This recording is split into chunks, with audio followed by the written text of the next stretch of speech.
How's it going? I hope everyone had a great Night. weekend last week Yes. and the week prior when we weren't here because we were doing traveling and picking people up and all All sorts of kinds of fun craziness. stuff. Getting ready for Arlington. Arlington was one hell of a show, man. It was I'd say as of right now, Arlington is probably my favorite. NARBC Arlington is probably my favorite as of right now. Have you been to a Tinley? Yeah, but Yeah. we don't got Tinley right now. Yeah. That's what I mean as of right now. As of right now. Yeah. So I love both shows, but they're different. Like Tinley is very busy. Like it's the size of Arlington, but it's north. packed. It's the north. Yeah, I mean literally the aisles are completely packed full of people. You cannot walk through Tinley. And then yeah, Arlington is just a lot more laid back. It's nice. Yeah, It's Arlington is the South, man. I'm telling you, I will never. Hold on, Kenny said something. Yeah, Kenny had a live this afternoon. He got some new snakes and pulled his first clutch ever. Oh, he did have his first clutch ever. Congrats, Kenny. That's a Harlequin clutch. So I'm dabbling in Harlequin a bit. So I'm pretty excited to see how that comes out. Yes. Yeah, I don't know much about Harlequin. I know a few people working it, but not a whole lot. But to kind of start off, we're just doing like an Arlington recap, what we saw, what we liked. I would say what we didn't like, but I don't necessarily remember seeing a combo that stuck out to me that I was like, oh man, I wish that was better than what it was. Yeah. So there was some heat at Arlington. There was some. If you didn't go to Arlington, you missed out, man, because there was a lot of stuff. What happened? We lost your camera. Looks like your camera was unplugged. Give me 1 second. There we go. Different view. Wrong camera.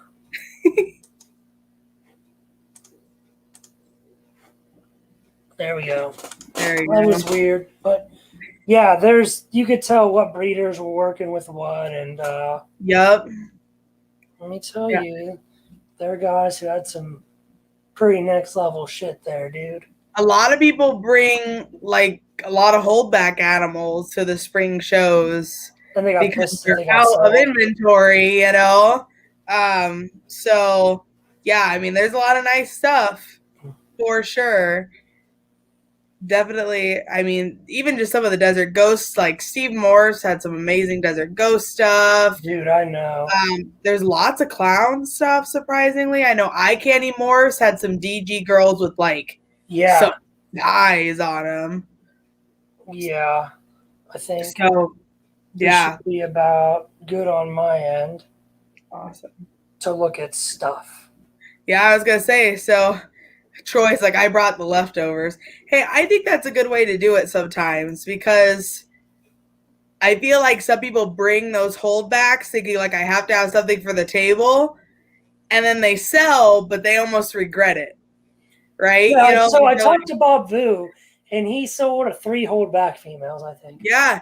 One of them was a GHI DG. It's a ghost, and it went to JSA. Stuff. Yeah. If Joe didn't buy that, I was going to buy that. Yeah.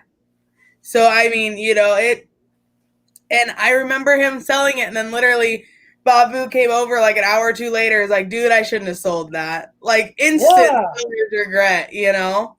So definitely, you know, sometimes those holdbacks, like you feel like you want to have stuff on the table, but some of those girls especially, and even some of your males, they're just irreplaceable, you know. You can't, dude, I've had seller's remorse. Like, I'll be growing up het girls, you know, just het girls, and they'll be at a certain size, and I'm like, well, I got 3 or 4, because I'm the kind of guy. I'll be like, okay, well, I got 3 black pastel yellow belly het desert ghosts. I'll sell one. Yep. I'll sell one, because, you know, I'm like, oh, I don't need that. And all 3 of those girls either don't go, slug out, I don't hit the visual Yeah. double combo I want. Yep. And that fourth girl could have, that was my extra shot at Yep. that combo. Now this is a true 100%. story. This is a true story. 100%. So, Yeah. And it's hard, guys, because I mean, people start waving money in your face, and it can be hard sometimes, you know. Yeah. But usually, you learn the hard way, I guess, almost, right? Where like you sell it, and you do that a few times, and then you're like, damn it, you know. And finally, you learn just to hold on to it. But before we get too much more into Arlington, we're gonna do some shout outs for all the awesome people that gave stickers and T-shirts and all that kind of stuff.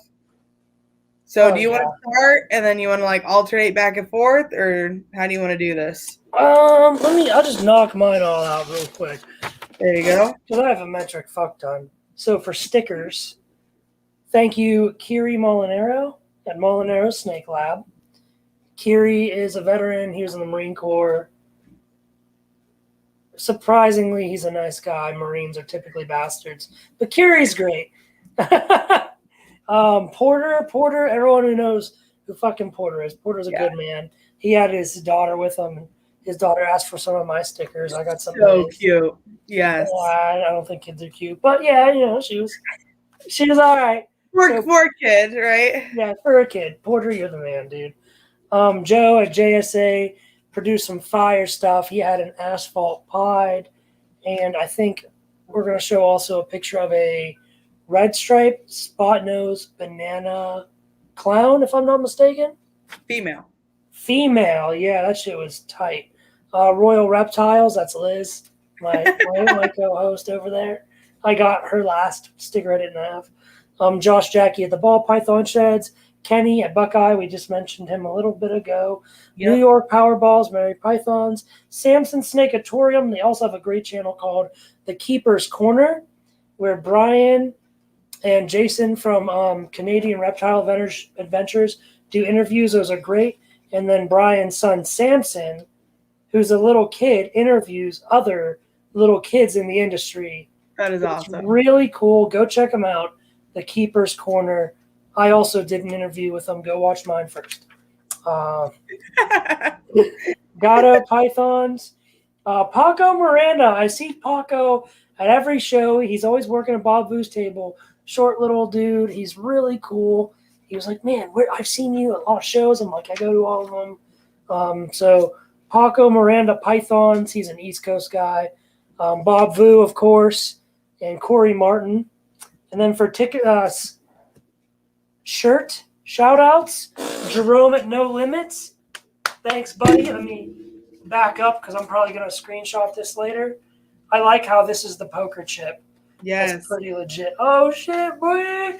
And I was going to say, I love the Arlington edition. Yes. Fucking Jerome, you're the man, dude. I love it. Actually, it's so funny. I wore this earlier today, and I remember like getting it out because I didn't really look on it, right? And I like looked at the front when he gave it to me, like, oh, that's so cool. And I went to put it on, and I was like, holy shit, it's got freaking Texas on the back of that. Like, how awesome! It's an Arlington edition 2021. Yeah, 2021. Yeah, it's awesome. We got to hook him up with a Reptile Revolution shirt. Yes. Also, yeah, we got to start. We'll have those available soon, guys. So whoever wants one, real soon. Hit us up. Troy got the first since he won. Yeah, he won the triple threat competition. Yep. And then my homegirl Corey Martin, an original 412 Still City Pittsburghian. Corey Martin, thank you for the sticker and the T-shirt. If I'm not mistaken, it looked like you had Corey's T-shirt in your hand just now because she has that dark blue with that popping orange right there. Love that. And I love this shirt, and it's the Bella canvases, which is what we use for the Royal Reptile shirt. So yeah, super soft, super awesome quality. Yes. B1 Brandon at Asylum Exotics, thank you for the shirt. Yeah, okay, your turn. My turn? All right. For shirts and stickers, yep. For shirts and stickers? All right, I just got a few extra stickers. I got the Nake Breeders. Oh, yeah, the Nake Breeders. I met them. The Nake Breeders, yep. So we got a sticker from them. If you guys don't know Sean and Rachel at SRS Exotics. Oh, man, that shows up really cool on camera. Yeah, it does. SRS Exotics. They're mainly active on like Facebook, but I do know that they have an Instagram page as well. And then, dude, McGinnigan Moore's hooked me up on the swag pack. So What the fuck, again? got the magnet, right? Didn't even see them. There's a lot of people there I still didn't meet. Yes. I know we're there. It's crazy. I thought this one was pretty cool. It's like an established sticker. Oh, 2020. I didn't know he was that new. I know. I thought the same thing when I saw it. And then, of course, like just their normal. Then their holographic turned out really cool, too. Yeah, it did. If you guys don't know them, definitely go give them a follow. They're working on some awesome stuff. What does it say? May our Irish heritage fill your balls. So there you go. But yeah, and again, like Mary, I know Jose from Grab Your Balls is there. I got to see him. Just everyone. If we missed you, we apologize. We met Precious Pythons, Antoine from High Desert, Reggie's Urban Jungle, John Feely. Yeah, Feely, David Hardy from Hardy. Yep. I actually have a list of meetups down here too. Max from Interstellar. Cuddle Time Critters. Yes, Cuddle Time was there. Great meeting everyone. Black Tie Royals. Oh yeah, CJ. Yep. I did see Anna there. I was gonna say, of course, Anna from AK Morphs.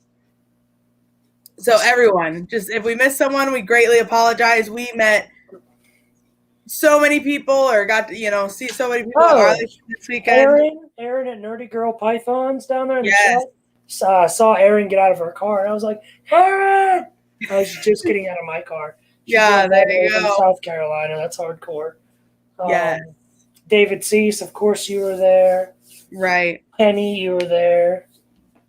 Damn, that was some good shit. Some good fucking meetups. Yes. I gotta pull up some stuff for some pictures when the time comes. This is gonna be tough.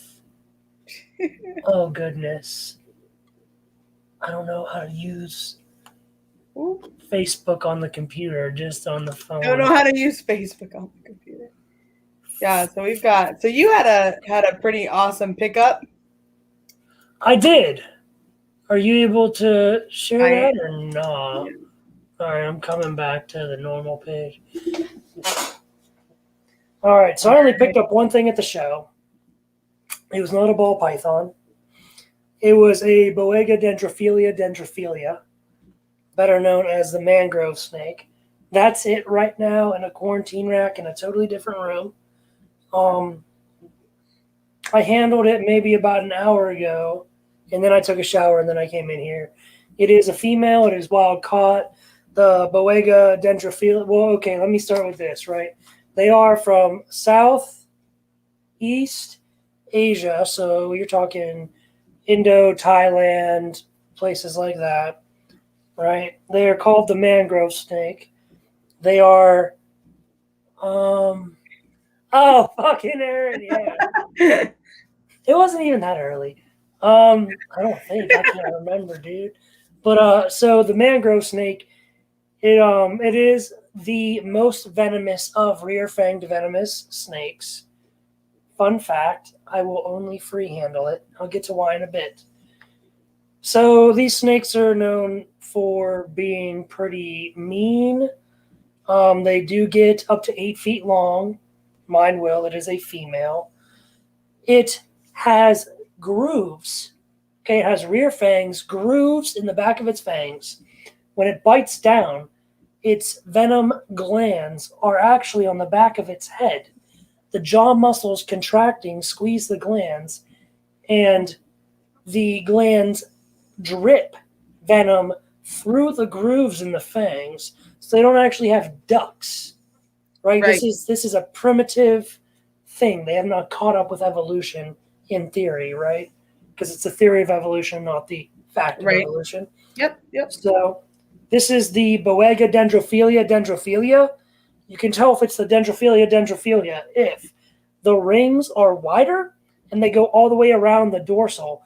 The Boegadendrophilia melanota, the dorsal is typically clean and the lines are thinner, and the Boegadendrophilia divergence, the black, is like a blue-green.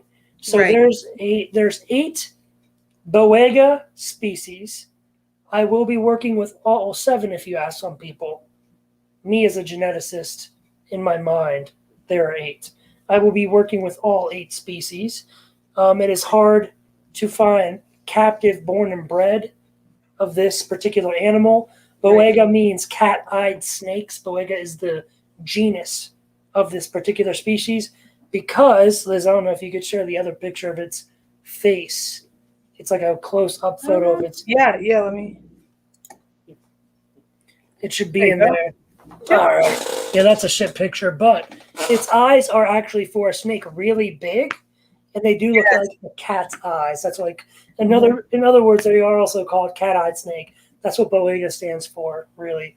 That's the genus, cat-eye genus. So I really, really could not resist this animal. It was a female. I've been trying to get one for over a year, and no, there are only 4 breeders. Not knocking anybody. There are only 4 breeders that I personally know and trust. Like, I know what they have. I know what they've been breeding. I know what they're making. Yes. Okay, Troy, as far as venomous go, I will answer that in 1 second. So there are 4 breeders that I would buy this from that's captive. None of them would part with a female because these snakes are so rare to find captive born and bred. We are just now, like, people imported them, so you had wild caught to wild caught, breed them, okay, now you have captive born. Right. And they had to grow those up and breed their 2 captive borns to get a captive born and bred. We are just now getting captive born and bred, so I'm throwing absurd amounts of money at people. They're still not letting go of females. That's why. But I can get a captive born and bred male from an extremely reputable breeder to breed to this girl. Troy, B2, as far as venomous snakes go, is this snake deadly to us humans? That is a fantastic question. The answer is no.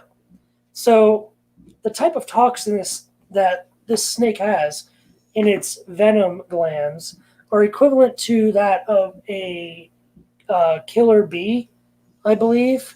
Killer bee has the toxins because there's some bees that bite, right? So a honey. You'd think a honeybee. Honeybee, yeah. I don't know bees, guys. So if you're allergic to bees, don't get this snake. I was gonna say, so no, on their own they are not deadly to humans, right? Correct. But if you have an allergen to bees or bee stings or wasp stings, then yes, this could be an animal that would be deadly for you to own.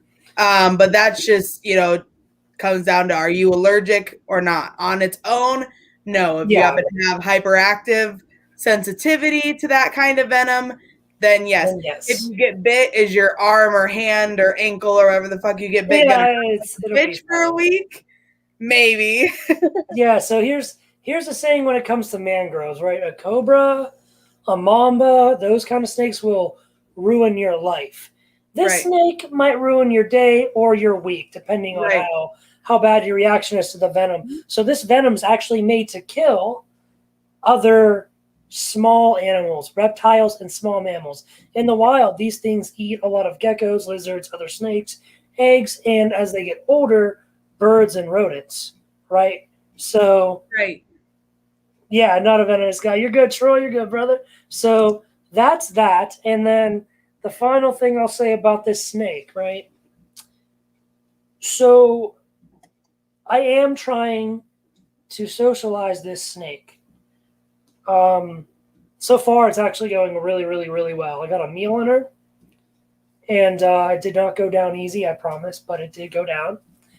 And so 3 times a day, I go in, I touch her, I shut the tub. This is a semi-arboreal snake with a prehensile tail, but I'll get to why I'm doing the things I'm doing. This is just for other people in case you're thinking about this species. So I go in 3 times a day, touch the snake, shut the tub, and then once a day I handle the snake for 10 seconds and I put it down and then I shut the tub. And so far I've been doing that every day.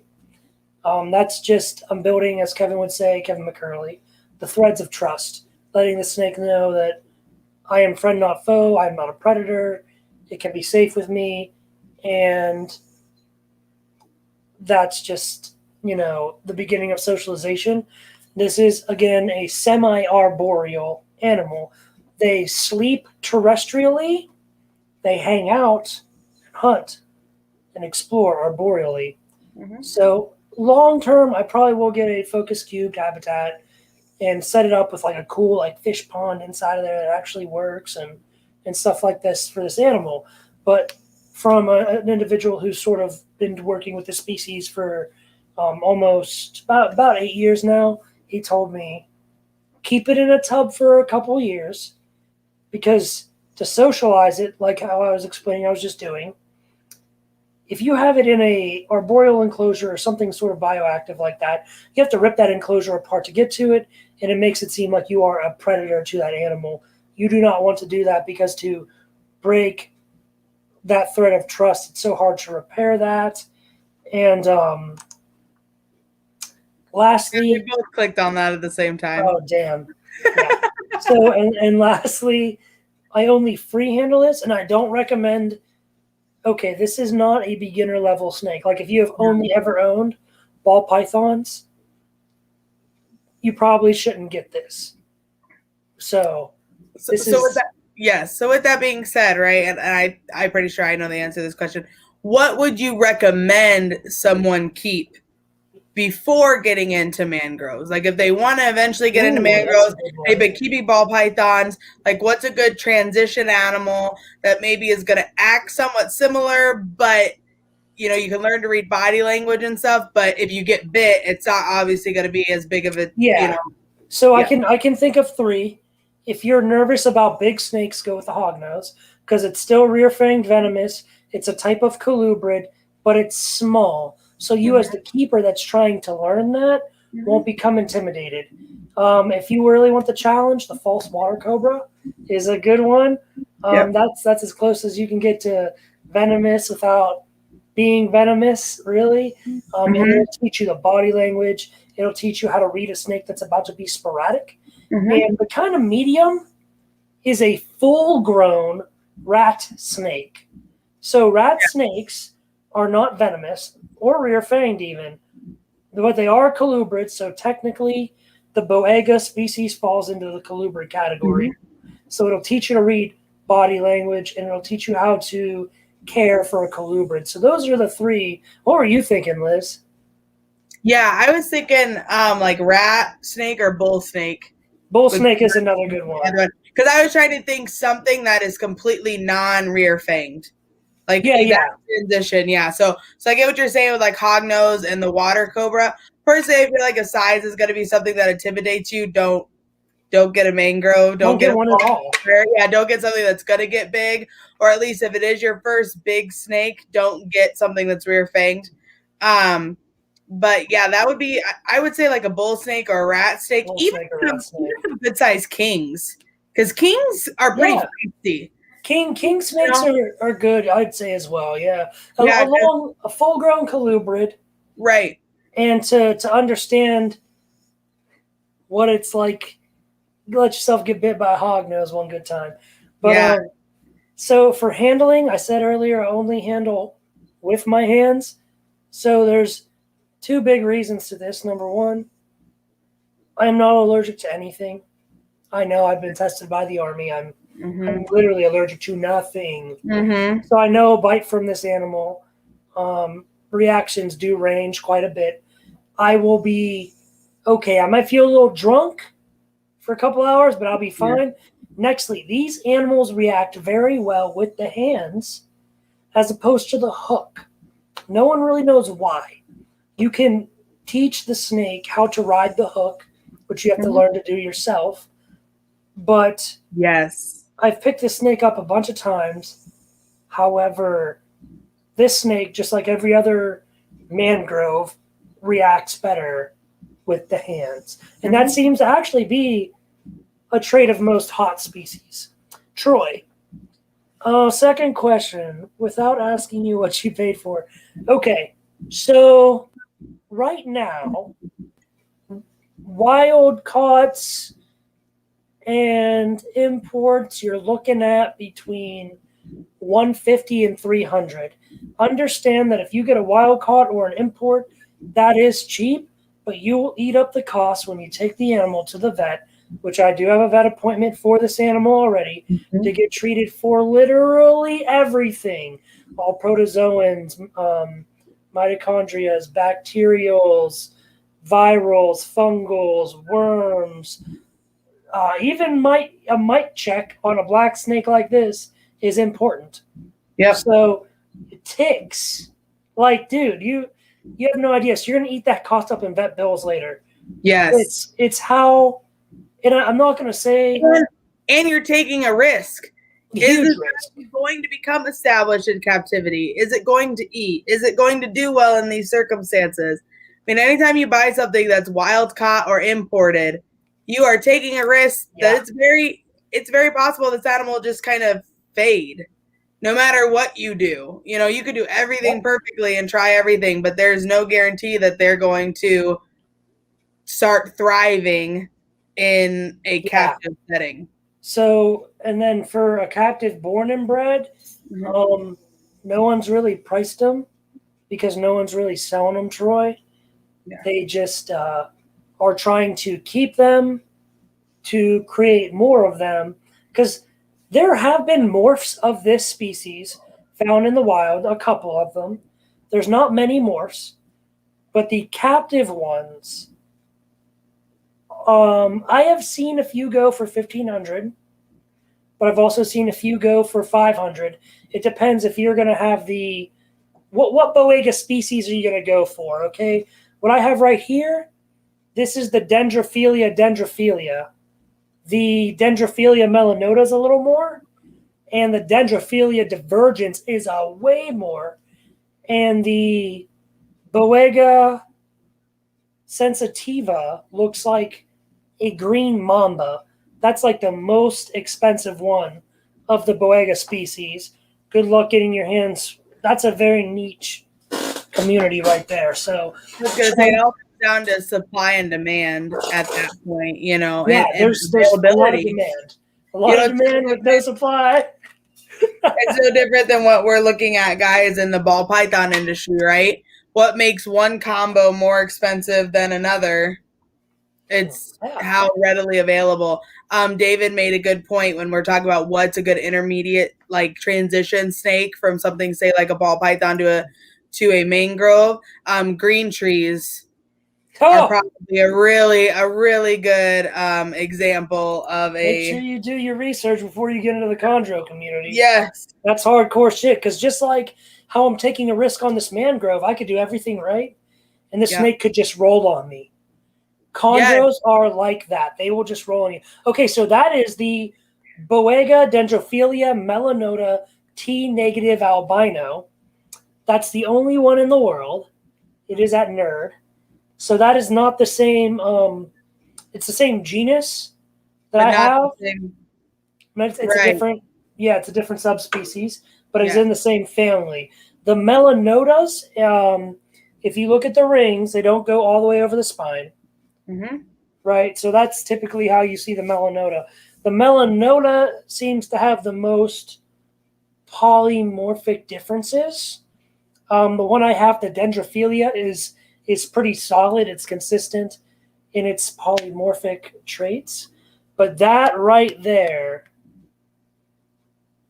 that's my dream animal. Like that's my dream snake. Yes. What's in a dream animal? For me personally, that's my dream snake. Kevin McCurley will not let those heads go. Guys, don't even try. I promise you $250,000 won't even do it. Promise. But that was my only Arlington pickup. If you guys do have any questions about the Boega genus or any sort of mangrove species, subspecies, or anything in that type of region, locality, go ahead and hit me up. You can put questions in the chat. Wait, over there to chat, or you can message me on Instagram. I'll be happy to answer anything about this genus and species because I don't know everything yet, but I'm getting there. Definitely. What else? Let's see. I know. I was gonna say this. So this was really cool. I was really happy I got to see these in person. So if you guys don't know Colby Nelson, look him up on Facebook. I'm sure he has an Instagram as well. But this was gorgeous. He bought a pair. He bought a male and female pair, and this is the Xanthic Inchy Clown. And I'm not a huge Xanthic fan, but I'm digging this combo. Xanthic clowns are hot. I've always thought they were hot. Yeah.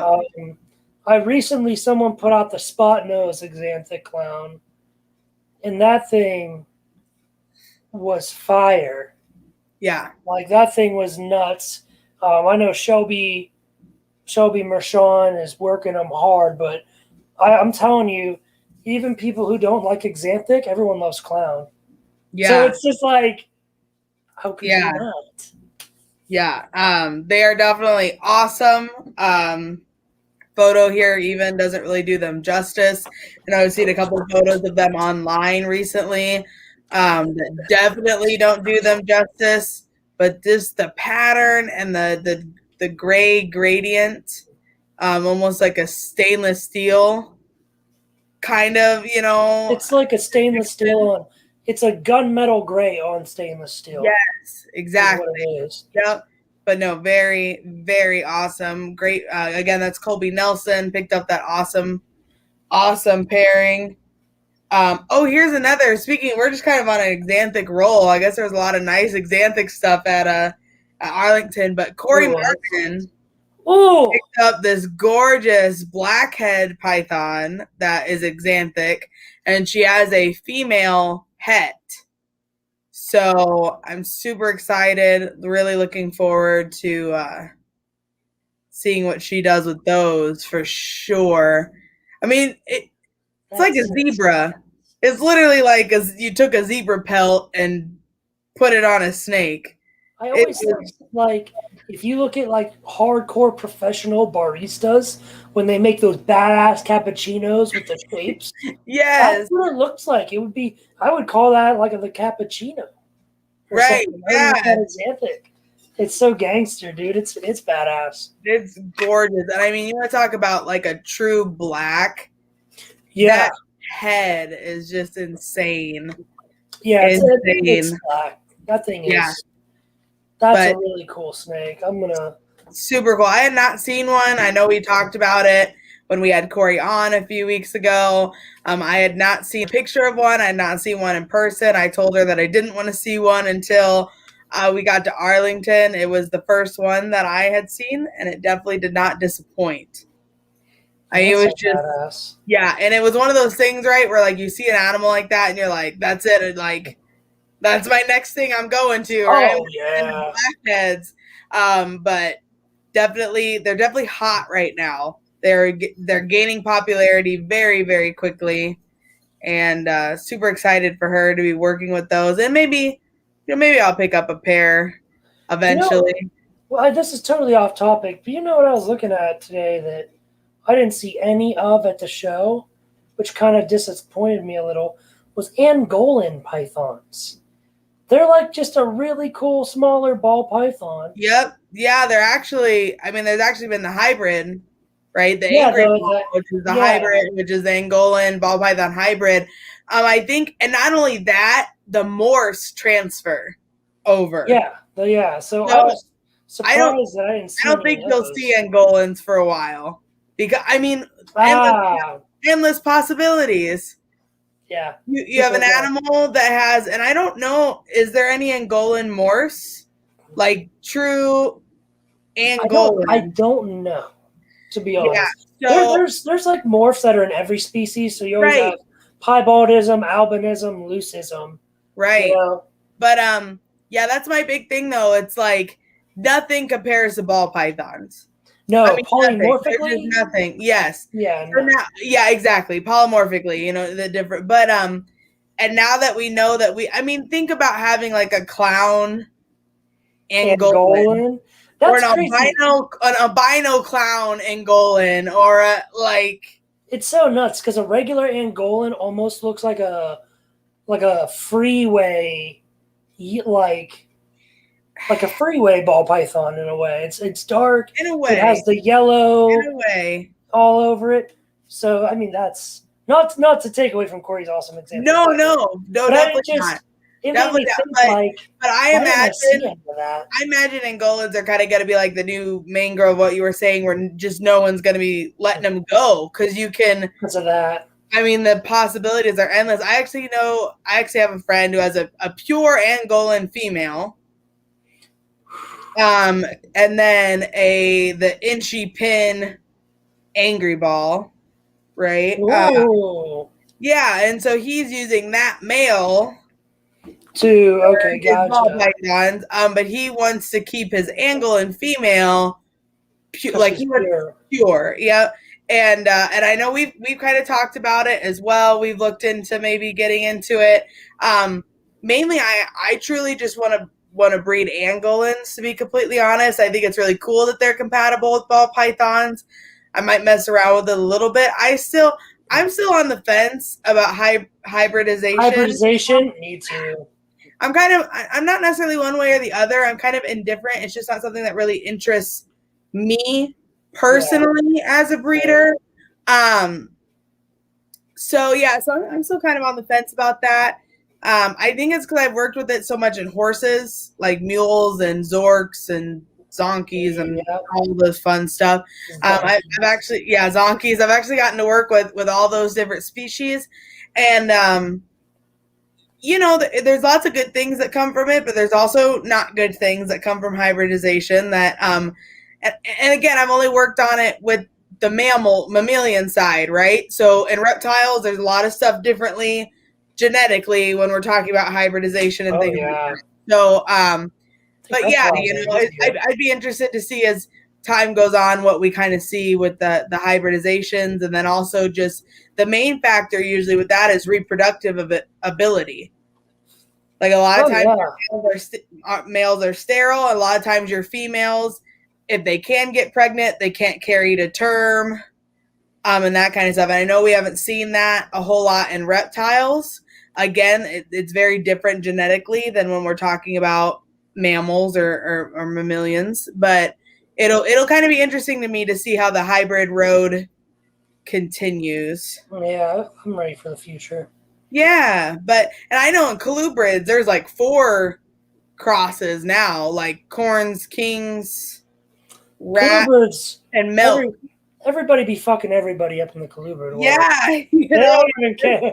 Yeah, it's pretty crazy. And to be honest, with a lot of the colubrid species, I mean, we have corns, kings, milks, rats, water snake, all native here. Oh yeah.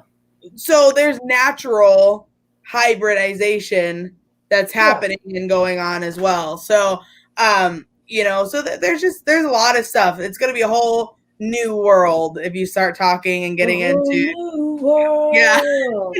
exactly, if you start talking about hybridization. But yeah, no, blackhead pythons, they're super cool, and I think they're a pretty mellow species too. I mean, obviously anytime you get it, but you know, they don't get relatively huge. Yeah, they're not bad long, but they're not like fat and gigantic.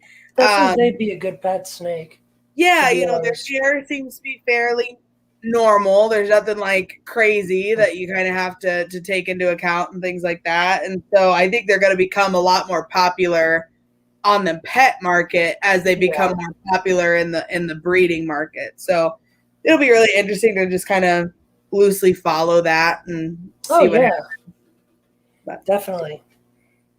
What else we got? Oh, we got all kinds of fun stuff. This awesome boy is from Troy. If anyone needs a powerhouse clown male, banana black beater hurricane clown. This thing was fire. This is not a good picture. I need to start asking people to get stuff out of the cases more often, so we You come know, back and do stuff like this. You know, I've always hated lighting the cases. yes, you know, I yeah, do. so When people not have lights on their cases, I'm always thinking to myself, you don't need it. right. You don't need it. Yes, so definitely in Arlington, that convention center is like bright as hell. You know, Oh yeah, Tinley has that nice like banquet lighting to where it's like yeah. really darker, but Arlington is like Lit. bright as hell. You Yeah. don't even need display lights there. Yeah, but no, definitely I just need to start asking people to get stuff out for pictures and stuff for this kind of thing. But I guys, did ask Kevin at KDF to get one out for a picture that yeah. also has banana in there. That thing is a powerhouse, man. Oh man, I don't know if I have that picture. No, I sent it to you. Did you? Okay, well I'll have to check I it. think I can see it. I don't know. I think it's over 2 from the right to where you're on now. Keep going. Stop. That's mine. That's my girl. That's yours? Yeah. Okay, But anyway, if you guys need a powerhouse clown male and then, you know, you just add hurricane to it, it just definitely awesome. Well, speaking of it, since while Brandon looks for that picture, I wasn't supposed to buy anything, guys. This happens to me every damn show. Supposed to buy anything. This happens to me every damn show. I wasn't supposed to buy anything. I didn't buy anything that was actually on my list of like shit that I need to actually buy. But I did pick up a few things while I was at Arlington. This is a poor example picture of her.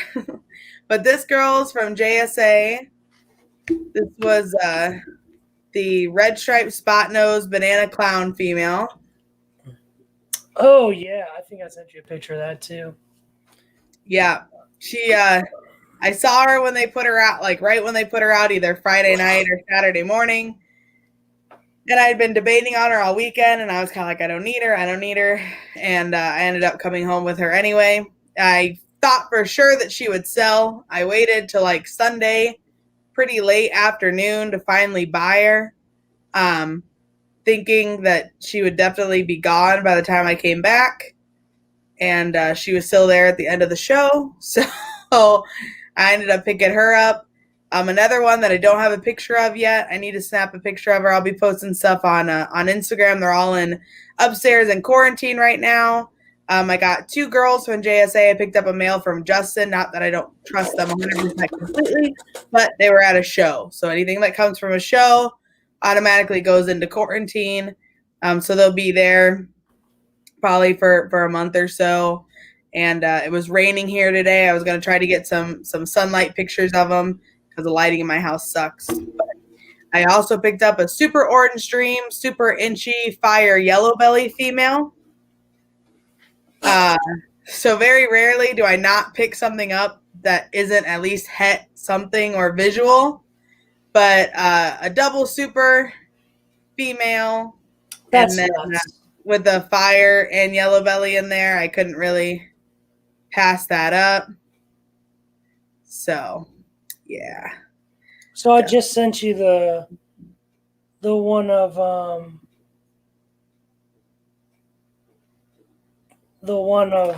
Kevin. One of Kevin's? Okay, cool. And then if I can find my mouse over here. Hi, Mary. Hey, Mary, how's it going? And I got, I picked up one more boy. I picked up a boy from, or not one more. I picked up my only boy from Cabolca. Again, it's a case picture, so it's a really shitty picture. But this is an inchy yellow belly, or inchy special pos yellow belly clown male. And we actually, I think that's a yellow belly. Yeah. I do too. And this is a bad picture. I was looking at him today and like flipping him over. His whole belly's speckled. He's got like the high flamings and stuff. So I don't really have any doubt that he'll prove.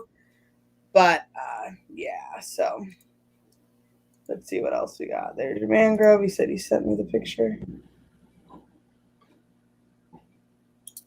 Let's see if I can find it here real quick. Yeah, you might have to close and reopen. Yeah. My computer's lagging. But what did you see anything at the show that caught your eye? Yeah, everything that Steve's Morse had. Yes.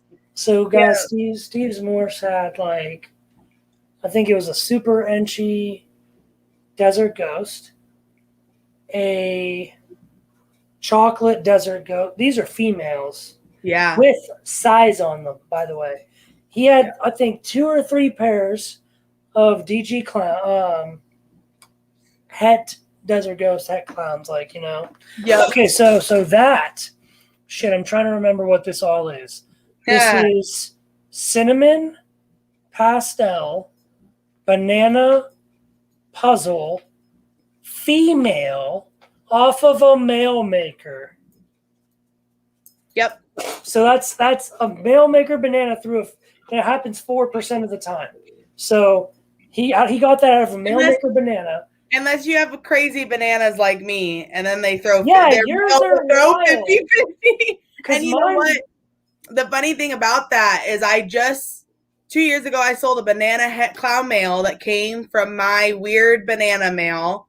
And the gentleman that I sold him to, really good friends of mine, just hatched out their first clutch from him.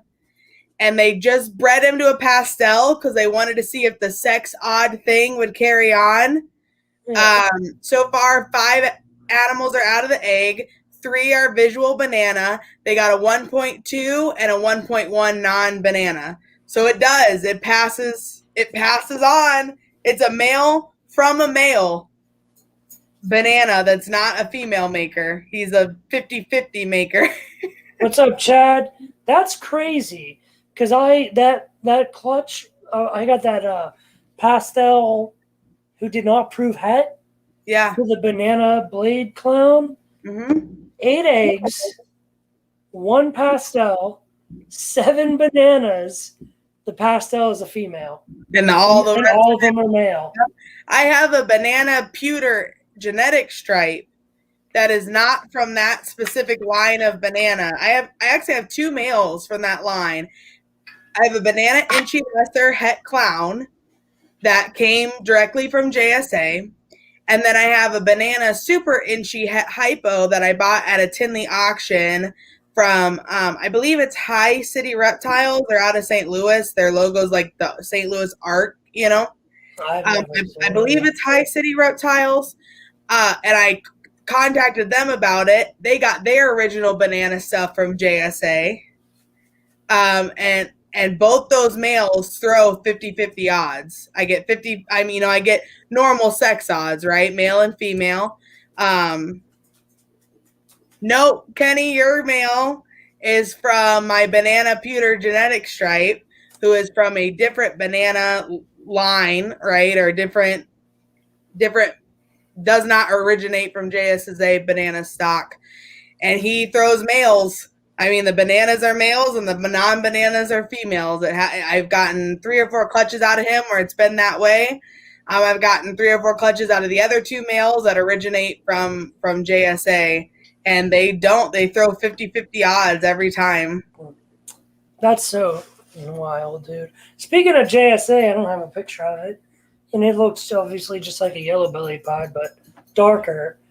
JSA had an asphalt pied. Female. Take that in for a minute, guys. Asphalt pied. Because there are ivory pieds out there. Yeah. There are. And that's just so nuts. If you get a male ivory pied, like that's easy money. Or I mean, think about this, guys. How many people have an orange dream inchy yellow belly G-Nex pie? Oh, yeah, dude. And you get an asphalt pie. So now you've got what? A freeway inchy, you know, like Mardi Gras pie. Mardi Gras pie, yeah, with OD. Yeah. Or what are you doing? Or G-Nex, you know? Yeah, dude. What are you doing? Being a Bubba? He's having issues. Oh, no. Licks. I know. I realize. Clicks. That's funny. And that's gonna start something. Yeah, I know, right? But no, yeah, this puzzle is amazing. Let me see what else I sent you. Really sick combo. What was this guy right here? Hold on, let me see. Oh shit. That's KDF too. Okay, so that is Yellow Belly Fire Spot Nose Mirage. Oh, I'm really digging that Mirage stuff. So Mirage is pretty crazy. It originated in Tim Bailey's stuff. So Right. a lot of stuff Kevin has came from Tim Bailey because Tim Bailey was his mentor. So what Mirage does, at B1's table, he had a pastel Mirage. So that was I didn't take a picture of it. I should have. What it basically does is it just outlines the pattern in black. So you'll see Yellow Belly and Fire work really well with Spot Nose. You'll see in between the pattern, you have the flaming and whatnot, right? But on top, if you look at the dorsal by like Kevin's left hand, there's small flames in between the pattern. And the black is really black. Normally that black wouldn't be so black because of Fire. Fire is a lightening gene, whereas Yellow Belly is a brightening gene. But Mirage takes the blacks, and it's almost like someone took a fine tip Sharpie and outlined the pattern in that pastel. That was on Brandon's table. It was crazy. So Mirage does some wild, wild shit, dude. Like crazy wild shit. Troy, that's fucking funny. Mirage is Stranger. Oh, nope. Mirage is Stranger. Oh, Lord, don't start that. Mirage is the opposite. Mirage is like, Stranger's like a dark morph. Mirage is like, I know Troy's just joking. Mirage is really bright. Like really bright. So I thought, Kevin was like, I don't even know what to price that at. Because it's not recessive, it's a bunch of codoms, but it's also something that no one else has. I think I told him to price it at like $1,500 or something ridiculous. Yes. Like, that way, if you really want it, you really want it. But exactly. that I thought was Kevin. Guys, if you want some like unique stuff, hit up Kevin and his wife Monique at KDF. They're really good people. They'll work with you. They'll hook you up. Kevin's pretty heavy in Mirage, Puzzle, and Yellow Gene. Yellow Gene's another one that's pretty hot. Yes. Oh, and Typhoon. Typhoon is sort of like a hypomelanistic animal in itself.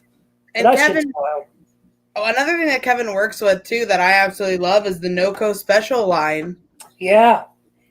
That's nice. I'm not a big special guy. I'm not a big fan of special, but it's the NOCO Special. That shit is line bred correctly. Yes, for sure. That. What's that one? Here's the Trojan Trick. Which this was a better picture, guys, because Trojan, which I think is funny, because I remember before the last Arlington. Oh, true. I thought Trojan right? was trash. Yeah, Brandon's that shit is trash. I'm like, that shit ain't even real. Yeah, I'm like, I've seen it in person. I was like, it's badass. Like I've seen it at Justin's place. It's nice. Yeah. Brandon's like, it's actually we did the Hot or Not series on Instagram. If you guys go back to when we were doing it on my page on Instagram, we did the Hot or Not series, and that was Brandon's top 10 not was Trojan. Yeah. And then I was like, no, man, I've seen it. I'm telling you, it's really nice. And Brandon's like, I don't know, I just don't see it. And then at the last Arlington, yeah, not this one, the last one. Just single gene Trojans, and I was like, there it is. Yeah, and I was like, Brandon, come here, you got to see this, And he came and he's like, dude, and I'm like, I know it. Yeah, because on camera it looks like a fucking normal. Yep. the colors. There are so many genes now that are so complex, I feel, in their color gradient and what they do that you can't pick it up on camera. It's like the camera can't grasp the diversity of the same color on the color palette, right? You know, like the camera can only pick up so many different shades of brown or so many different shades of yellow or so many different shades of black before it just kind of mutes everything together. Yeah. You know, and I think Trojan's one of those genes. Hypo is one of those genes that falls under that. I feel. There was a hypo DG at Steve's Morphs. Yes. Visual as well. Yeah. Luke, yellow gene is sort of like gold blush. Like it's just, it really... On steroids. Yeah, it really enhances the yellows pretty hard. I have not heard I feel like gold Shirk. Blush? Shirk? I haven't heard of Shirk. I feel like gold blush enhances everything. Like it just makes the animal like one shade lighter than what it should be. And it also kind of cleans things up. Like it reduces the pattern and mohave and stuff like that. I feel like yellow gene just intensifies like your yellows and your flaming. Like it just like it's a color. It looks like you took a highlighter and just like scribbled over the yellow and the flaming, you know? So definitely I like both. I know for a long time they thought gold blush was just a line of Mojave. Yeah. And now we've finally been able to kind of isolate it. So I think there's a lot more gold blush floating around than probably what people realize or know. But yeah, Trojan stuff, guys, super cool, super awesome gene. I think it's gonna do some really cool stuff. But yeah, I kind of feel that way about KRG. Like you can't grasp it on camera, and then you see it in person, and it looks like it's a whole different snake. Yeah. Definitely. Let's see what else do we got here. We should have just went from left to right. We should have, but I'm kind of like building it. Yeah. Saving the best for last. Yeah. Oh my God. So I'm hyped. I am so fucking hyped. And she was bred to a lavender, and she's going into her pre-lay shed right now. Yeah. She ovulated. So did we not take a picture of the leopard spot nose fire yellow belly DG? I'll send it to you. Because I don't think I took a picture of it, and that thing is fire. That thing I couldn't get good on camera worth a fuck. I know. A lot of these are hard. It's just the displays. Yep. Odie Yellow Belly Enchi Lav. Part of the Starburst project. Super awesome animal. I've got like a little. Is this it? No, that's not it. Like a little. So if you guys got regular albino, sell that shit, and then buy lavender or candy. Here's just like a little video that we took. There's some of the Kraken stuff. Do you have the yellow belly pin DG pod? No. There's some red stripe clown project stuff. This guy right here for me was probably one of the highlights. Let me see if I can grab it here. Kraken? Of the show. No, well, the Kraken, yes, but this guy. So this was the dreamsicle. Yeah, so dream animal right here. I've got a trio of girls that I really want this animal for. To be honest, I want Orange Dream, Inchy, Yellow Belly, Dreamsicle. Would be my ideal, but just I love the low white pieds. I'm a huge fan, and this thing was phenomenal in person. So I'm really excited about the Dreamsicle project. Yeah, I got 3 girls that'll be ready to go next year. But awesome. Yes, Dave does have some amazing gold blush stuff. That snake, I remember seeing it, and I was just like, fuck. Yeah. I tried really hard to talk that out of Justin's hands, and I wouldn't say I offered him a ridiculous amount of money because I don't have that kind of money, but I offered him a pretty penny for it. And Nah. No getting a hold of it. I believe it's the only one in existence as of right now. I know that he has a chance of hitting the Inchy Orange Dream Yellow Belly Dreamsicle, which is what I would really like to have. Remember having this discussion with them. I'm like, well, if you don't hit 2 males, because he said if he's hitting a male, he's keeping it. Like, well, if you don't hit 2 males, I guess and I quoted it, settle for an Inchy Yellow Belly Dreamsicle or an Inchy Orange Dream Dreamsicle. And Jess was like, oh, really, Liz? You'll settle for an animal that no one else in the world has? And I'm like, yeah, I guess. I guess so. No, I don't know. The Dreamsicle project is, I think, still very alive. Yes. Especially and for as old as Pied is. And lavender. Yeah, lavender. I was just thinking to myself today, getting a shower. This is how often I think about snakes. I'm literally in the shower thinking. I do the same thing. What happened to the snow? Because I was looking at Tim Bailey's. So I should have got some pictures of it.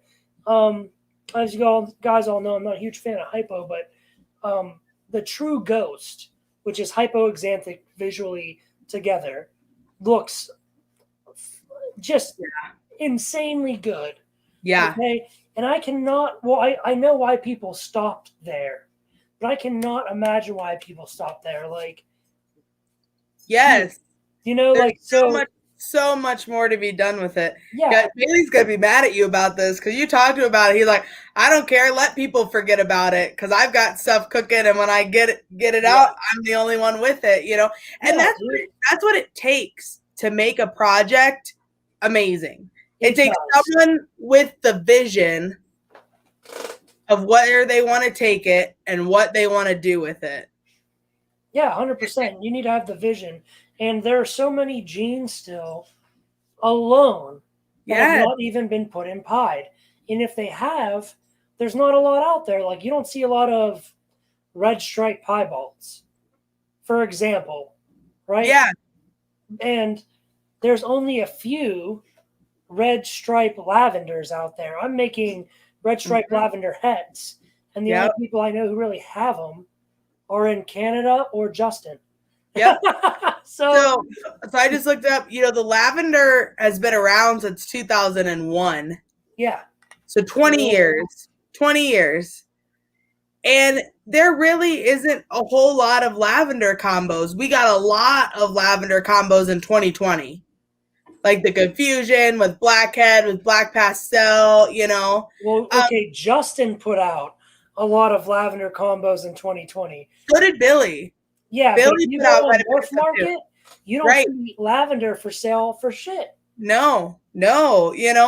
For a gene that's been around, and think about, the fact that we could say that this is an Itchy Yellow Belly Dreamsicle, it's the only one in the world, right? And of course, we're working with a double visual, so that makes it. That's why a lot of projects that makes it more difficult. Yes, but it works because they're double visual. How many Orange Dream Inchy Yellow Belly Pieds are out there? There's probably not a ton, right? But there's a good probably 1,000 animals that have those genes in them, male and female, that are visual pied. But yet we look at that as kind of almost a simple pied combo because we see it quite often, right, with Inchy and Yellow Belly and pied. But even though this has been around for 20 years, this is the first one, so there's definitely a lot of life left in a lot of these projects. And I do feel like a lot of people stop before a project makes its true appearance. They hit something that they think is so good. They hit something that they think is so good it's never going to get better. And then more often than not, it does. So now, I'm on Morph Market. Mm-hmm. Just lavenders. Just lavender albino. Okay. For sale, there's only 13. Yeah. And 3 of those are on hold. Yep. What the hell? They go quick. Thinking? They go quick. Trying to find. Here we go. Speaking of projects, that you got to keep pushing the idea even when you hit the top, right? Are you able to zoom in on that at all? You know what? I can. Give me just a second.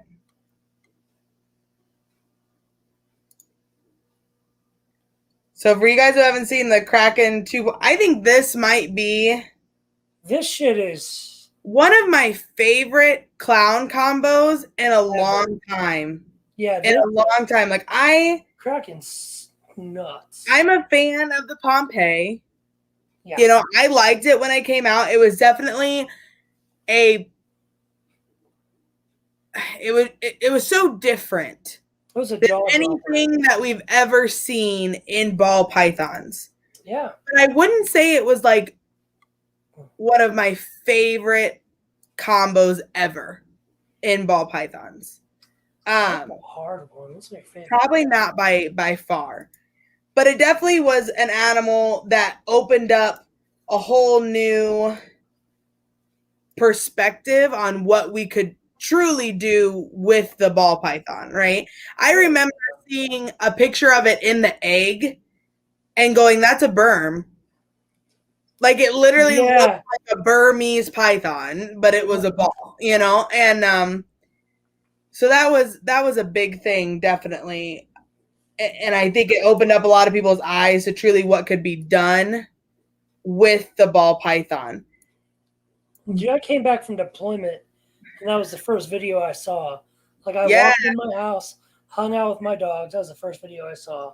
And Brandon was like, what the hell happened to the ball python? Like, how did we go from what I do to coming home and it being like this complete? Dude, I left in albino champagne was hot. Yeah. I come back and like now we have the Pompeii, and I was just like, I was married at the time. I went and showed my wife. She didn't care, and I was like, you need to fucking care. Yeah, for sure. I mean, that serious. For anyone that knows Kyle, right? The dude doesn't get excited over like anything. Like I always joke that Justin could come up to him tomorrow and be like, I'm going to give you my ball python collection. And he'd be like, what? That's pretty cool. You know, like that would be his response to that question. You know, like that would be. And the reason being is because the only thing that would go through his head is all the overhead cost. Yeah, like that would be his first thing would be like how much work, all the craziness of owning a collection like that. But that is literally his response to like anything. I could produce and be like, look what we did, and he'll be like, oh, that's pretty nice, or that's pretty cool. I'm like, dude, get excited about something, you know, that we're doing. But no, the Kraken project for sure. It probably one of my favorite clown combos. So do we don't even know what's in the Kraken yet. So like everything. No, everything, yeah. So what the genes at play are black pastel, mohave, yellow belly, red stripe, clown, Wookie, or spot nose. Correct. Because Wookie and spot nose are allelic.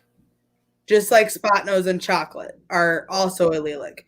So I believe that's it. So I believe in speculation, the one on top is perceived to be a black pastel, mohave, yellow belly, Wookie or spot. Oh, GHI. We're missing GHI. Okay, so this is too much, guys. Yes. So okay, genes at play: black pastel, mohave, GHI, yellow belly, red stripe, Wookie or spot nose, clown. I knew there were 7. Yes. So the one on top is perceived to be all of those genes, Wookie or spot nose, clown, right? And I believe Justin, when I was talking to him, the one underneath, he's not sure if it's missing red stripe or if it's missing red stripe and yellow belly. Yeah, yellow belly, I think it's definitely missing. Yeah, I agree. And he kind of was leaning towards that, but again, we don't know. The biggest factor to this is we don't know if it's the Wookiee or the spot nose. Yeah. But to be completely honest, I think it's the GHI. If you look at a GHI Mojave clown, yeah, the skin tone. I don't and even want to call it the color, the skin tone. even the pattern, like if you're talking about adding black pastel and Mojave in there. Yo, that's a great. Okay, the GHI is also a very old morph. If you guys, Yes. you guys should just go look at some GHI pied combos. That shit is hot. Miguel got some shit that's hot. Yeah. GHI is still pretty thug, but it's pretty underutilized. Yes. So here I'm gonna pull up. There we go. GHI So this clone is a GHI Mojave clown. Yeah. So I mean, if you're looking at this, let's get this pulled up side by side here. Fuck, this is so hard. Dude, I know. Still new. I don't do enough of the screen sharing stuff, guys, so I apologize. But look at that. I mean, yeah, it's absolutely GHI. And Mojave, with the Mojave. Yeah, it's definitely GHI Mojave clown. I think yellow belly. I think the top one's yellow belly and red stripe. I'm not even convinced that there's black pastel in that.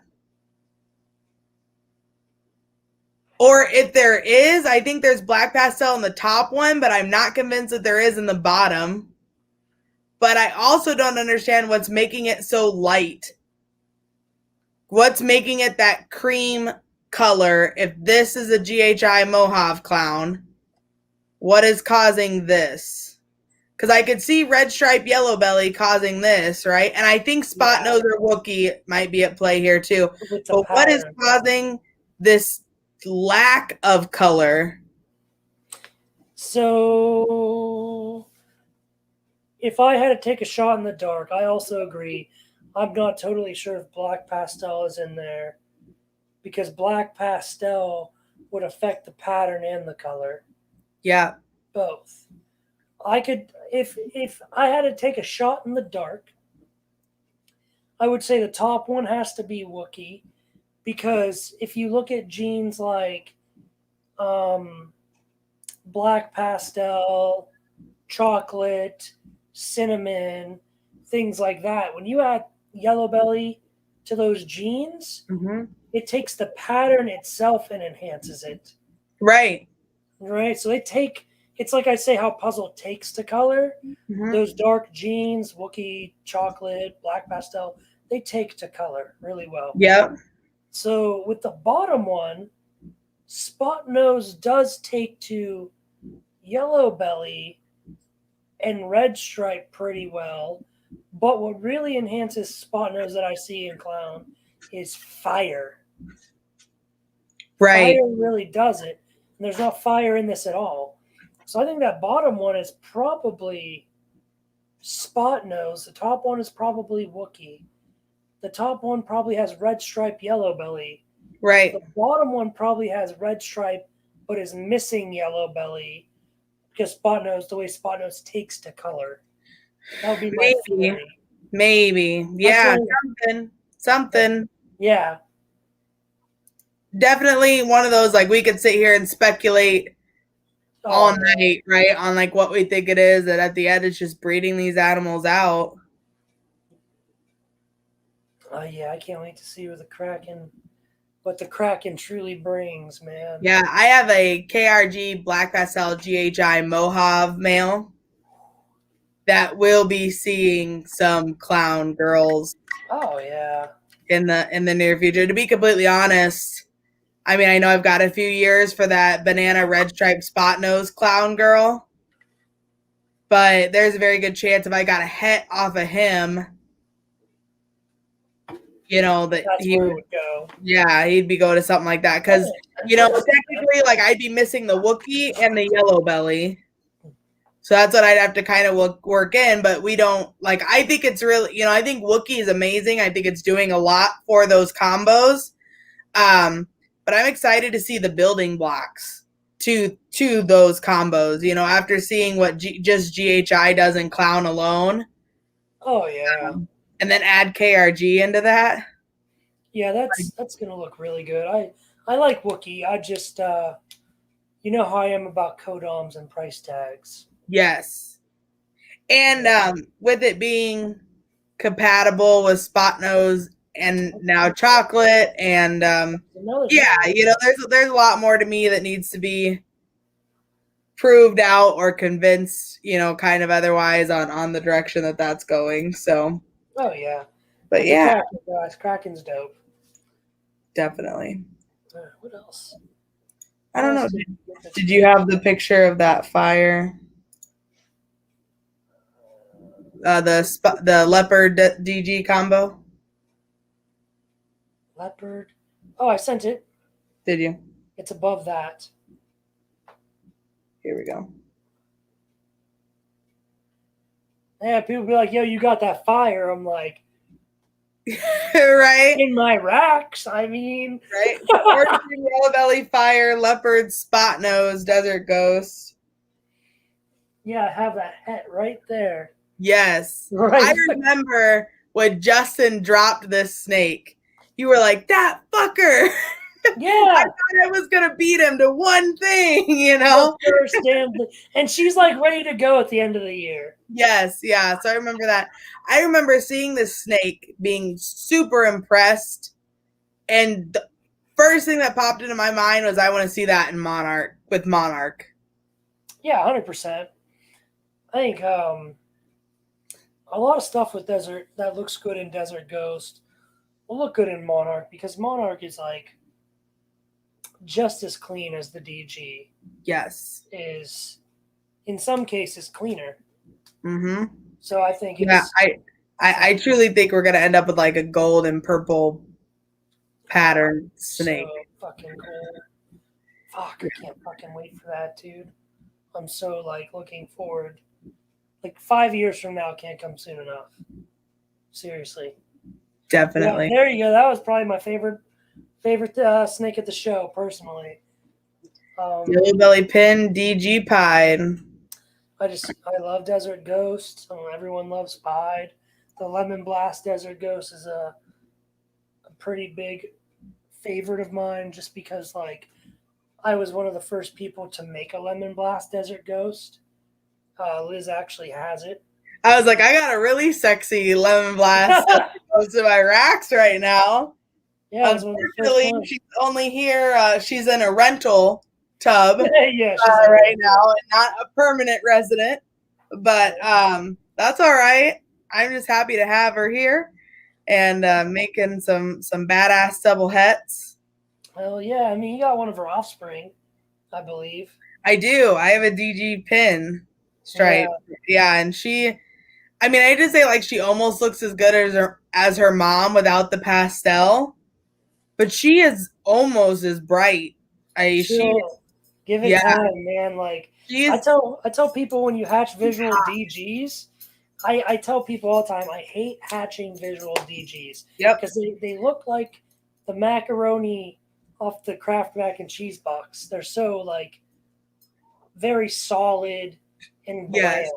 It's as they age, do they truly come into themselves. And Monarch is very, very similar to that. Monarch is the same, yeah. Where when they hatch out, they look like lavender, lilac-y purple. Yep. And then when they hit about 250, 300 grams, it's like overnight. They turn like literally like almost this like, color, but they have a purple undertone. You know, like it's crazy. Luke, yeah, GHI is awesome. I love it. Gotta have it is what it's. Gotta have it. GHI, gotta have it. So it's definitely an awesome codon to have in any collection. Yeah. Jerome said GH Pied is amazing. I 100%. Oh, Jerome, shit, look at that. Yeah. Tuning in. I think I forgot to show off Jerome's sticker game is like on point, guys. Like we've got the pink on the black, and you've got like the different colored chips. You know, it's pretty sweet. That's pretty badass. Yeah, Okay. I'm a big fan of this. I actually have a couple other, no limit royal stickers, and they're all different. Like I think I've got like 5 or 6 different ones. And if you guys don't have, Corey Martin finally joined the holographic train, which Yeah. I still need to do because I'm a slacker. But I've been waiting on some designs to get done. Guys Seeking Pencil, if you need logos, sticker designs, he's awesome. He's doing our Reptile Revolution rebrand. And then I'm also I had an awesome idea from my Degenerates group that we're a part of with Kenny and David and Chad and Max and all those great people. We've decided that we're going to do a Royal Reptiles crest, like the family, like a shield crest. Yeah, so I'm excited for that design to come out. Of course, Kyle, being a big nerd, is like, I want to get like the actual shield made, so totally gonna. Brandon's like, yeah, that's not weird. That's what I do. No. Yeah, that's exactly what I would do. So we're doing that, which will be fun. But of course, like I thought this would be a fun idea. I'm like, yeah, I can make it however I want. No. Kyle's like, no, now you got to go back and look up all the history on family crests and why they put on them, what they put on them, and why they put it where, and the whole meaning behind it. And I'm like, this has turned into like a whole fucking homework assignment, and all I wanted was a cool sticker. So yeah, dude, my first logo was my family crest, actually. That is awesome. Yeah, and then I was like, man, this sucks. Yeah. We're gone. Man, a Mexican family crest is pretty lame. Yeah. It's not any good, but it is what it is. Okay. What's up, Lily? But yeah, so I love Pin. I really like Pin and Clown, and I like Pin in Pied as well, because Pin brings back a lot of the pattern. Now the snake, awful photo again, but this snake will never look as good as it will in adulthood. Like, this is just a pale comparison of what it's going to grow into. I cannot wait to see what Justin, I mean, really, he's probably going to put it in Clown Pied, but I cannot wait to see where he goes with it, man. For real. Hey, you never know, he might take it Monarch. You better not. Brandon's like, shut up. Shut up, Liz. You better not. That's what my girlfriend says when I like do stuff, and she's like, does she know she can't stop me? All she says is, you better not. So Justin, you better not. You better not. Yeah, so very cool stuff. Great seeing everyone. I'm sure there's tons. I know Josh Jackie from Ball Python Shed, some amazing stuff on his table. Jose from Grab Your Balls picked up that pinstripe, acid, confusion. Did he? Yeah, there's something else in there too. I'm pretty sure it was 4 jeans. But I remember it being like a pinstripe. Yeah, I was looking at her. I was eyeing her, and the sad thing, right, is like, they say don't shop with your eyes. Like, the only reason I didn't pick her up when I saw her at first is because I really wasn't overly impressed, like, with the look. Like, she's, one of those owls that's so jam-packed full of jeans that they kind of end up drowning each other a little bit, But still, amazing animal. Was still absolutely beautiful. And what a powerhouse female.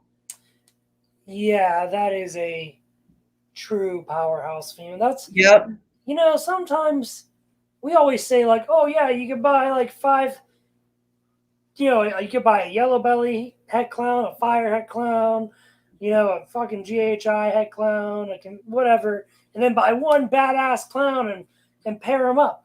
But it could also go the opposite way. You can yes, Kenny, that's what's up. So you can go like buy one powerhouse female and then like a single gene visual male, which is really cheap. Yep. And then plug them in. Yep. Exactly. So pastel pin leopard calico acid. There we go. Nice. Kenny, I'm not saying you're intelligent by any means. But Kenny's memory for stuff is, especially snake related stuff. Yes. um, is it's nuts, dude.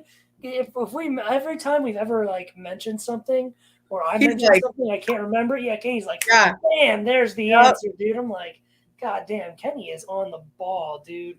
That doesn't mean you're smart, Kenny, but kind of. I used to be like that. I Yeah, me used to be too. like that. And as I've been in this longer, like I feel like there's so much now going on that Yeah, it just I remember when there was less gets than 20 jumbled. kids. And I also feel like we were just talking about this, it's there's a lot of distractions at shows now.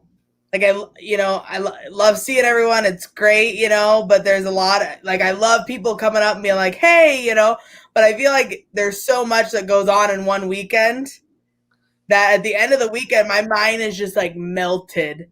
It's gone. It's like so many people, so many names, so many businesses, so many snakes, so many Yes. conversations that it's like It's not like this isn't an everyday thing that we just it's like a job we do every day, see everybody yes, every day and all that yes. shit. See, there you And I go. love it. It's great. I absolutely love it. I love seeing everyone. But man, at the end of the weekend, my mind is like melted. Like we were even getting ready for this live tonight, and I was just like, yeah, I don't remember anything. Like I remember everything yet nothing all at the same time. It was very strange. Yeah, I'm pretty burnt out myself to an extent. Yes, Like, yes. And we'll um, probably be doing these after shows. I enjoy them. It gives us a little bit of time to not have to plan for like another yeah, person a to be on and whole ask questions. interview. Yeah. Plus we just enjoy hearing like what everyone picked up at the shows and just kind of giving everyone a small recap. If you guys haven't seen on the Reptile Revolution Instagram, we did go live on Saturday and we covered a lot of the big breeders tables and got to say hi to a lot of people. So if you guys want to see more of what was at the show, and even I think it's just nice to see who's working with what. Like Yeah, if I know I'm looking for DG or I know I'm looking for Clown or I know I'm looking for Pied, I know right? what I want. You can look at the tables and be like, okay, you're obviously working with these specific projects, or maybe you're looking for a real specific codom in a specific project, right? You can see kind of who's working it and what's going on. So definitely be sure to check that out, guys. There's always good information by learning what other breeders are working with, either because you're looking for something or just trying to decide what direction you want to take a project. Maybe you see something you really like, so you want to go that direction, or you see that everyone in DG is working it towards Clown or Pied or Pastel or Inchy or whatever. So maybe you want to divert and take it in like a little bit of a different direction. So there's a lot of information and knowledge to be had just by looking at the breeders and the industry as a whole and understanding what exactly is going on. So be sure to definitely check that out. When is Pomona? I don't know because I'm not going. Sorry, Lily. Yeah, we were supposed to go last year and then it got canceled. Um, and I don't know if we necessarily have plans for going this year. Uh, Probably not. Maybe it depends on what it falls. By the time we hit up Arlington, Schaumburg, Tinley, St. Louis, that's it's a lot of shows in one year. July 10th. Oh shit, maybe. Actually, I might be able to make that. Here's an official, awesome, fun announcement, guys. Yay! As far as of Friday, it'll be official. I'll have my orders in hand, and I will be out of the army if everything goes right on May 7th. So, Lily, it's a definite possibility. Yes. I am so excited, guys. We've been waiting for this for so long. It's ridiculous. I know Brandon feels it obviously way more than I do. Right. But we're hoping to make some trips as soon as Brandon gets out, we're hoping to make some trips around to some big breeders, maybe hit up the Reptarium. Oh yeah, we're gonna be doing some gangster shit. I was just about to say that is a total possibility, Troy. Yeah, that's as long as I can find someone to watch, take care of all this. Yeah. That's a definite possibility, man. Yeah, hit me up, Troy. We might be able to work that out. I'd love to go. I've never been. So yeah, let me know, Troy. You might be able to work that out. But no, we're hoping not only to do the shows, but to take some trips for Reptile Revolution around to some other big breeders and bring stuff like that. So we've been talking about that for a little over a year now. Yeah, I And think it's almost time to make that step. I'm just gonna have to get the whatchamacallit with the Wi-Fi in it. yes, What do you call them things? I don't want to call it a station wagon. A mobile home? the RVs. There you go, an RV. What does RV even mean? It does stand for something. Road vehicle? I think it's a road vehicle but yeah, kind of a mobile home or road vehicle, something along those lines. But yeah, we want to hit up some other places. We got some even some zoo hookups where we might be able to get some kind of special footage and things like that. So recreational vehicle. Thank you, Tracy. All right, RV, Tracy, recreational vehicle. Yeah. So, but no, we've had these plans in motion. Now it's just a matter of getting Brandon out from being a slave to the freaking government that he's not allowed to go anywhere. Yeah, I know, man.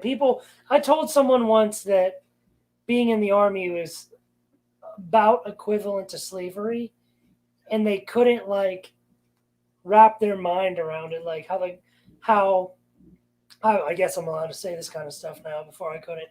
How the government will utilize your paycheck to control you, Yes, and manipulate you to do certain things, and how they'll be like, well, if you do this and whatever this is, fucking sucks, and no one wants to do it. You'll get promoted, you'll get paid more, you'll be above your peers, you'll be the boss. Yep. So you'll do this and you'll do it better than anyone else, but none of that stuff happens. Oh. And then this continues for years.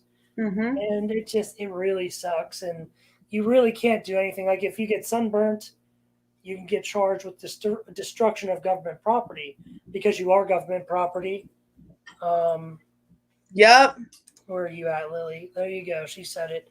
You are government property. Yep. So yeah, I was fortunate that I grew up with my dad working as a civilian, but he designed weaponry. So I got to see a lot of the behind the scenes and then not the not so pretty side of the government. So yeah, I'm ready to just be a free man. I'm gonna grow my hair, re-pierce my ears, get tatted the fuck out, re-pierce my tongue, probably binge a lot of drugs for the first month and then chill out. There you go. Yeah, go on go hard for a month and then chill out. Yeah. Then, so there's big steps coming. We're continuing to grow the channel, and we want to bring you guys some fun stuff that you don't just see every day, and we'll hit up as many shows as we can for sure. But yeah, I want to get in the RV and have the RV have Wi-Fi, so it could just be like us, and then we interview one person. Yeah, a whole hour on the road. Yeah, actually film videos in places. Yes. And interview people and do all that, and then figure out how to get this shit on what's the podcast? Spotify. Yeah. Wasn't there? What's the actual podcast app on the Apple on the iPhone? Oh, I don't have iPhone, so I don't know. I used to, but I can't remember what the hell it is. But anyway, branching this out farther. Yeah. Do we have any more show pictures? I don't think so. No, that's it. We're done. Oh, shit. No way, dude. I feel like I have so many more. Even though guys, we didn't take any pictures. People just wanted to get their pictures taken with us. I felt like I should have so many pictures for this live. And then I went back through and actually looked at my phone. and there was like nothing. And I was like, oh shit. Oh, hold on. I do have one thing I can screen share. Got one more. Let me close that, open this up, go to here, share screen, blah, blah, blah. Okay. This should be it. Can you see it? Oh, yes. All right, guys, this is what I posted on my Instagram today. So this is the Super Pixel. If you were at the last Arlington show, I'm gonna do my best to look at the camera because I can't see anything because I'm screen sharing, and I only have one monitor. So this is the Super Pixel. This used to be J2, if I'm not mistaken. There were two imports Justin had. He called them J1 and J2. So he now renamed them the Pixel Project. It's another granite type mutation.